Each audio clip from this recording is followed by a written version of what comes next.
Hey guys, in this video, I'll show you how to download iOS 18 beta profile. Alright, let's begin.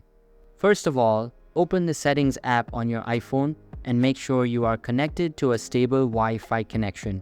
Next, open any type of preferred browser on your mobile device.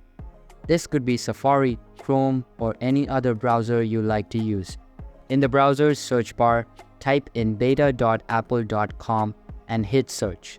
Once you're on the Apple Beta Software Program website, sign in using your Apple ID. If you don't have an Apple ID, you'll need to create one to proceed. After signing in, navigate to the iOS section and look for iOS.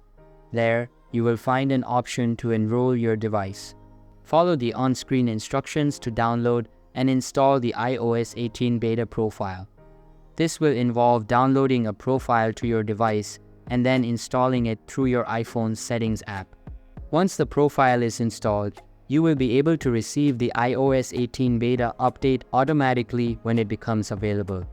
Simply go to Settings, General, Software Update, and you should see the iOS 18 beta update ready to install. So that's basically how you can download iOS 18 beta profile. And that's it for this video. If you find this helpful, consider subscribing and giving this a big thumbs up. Thanks.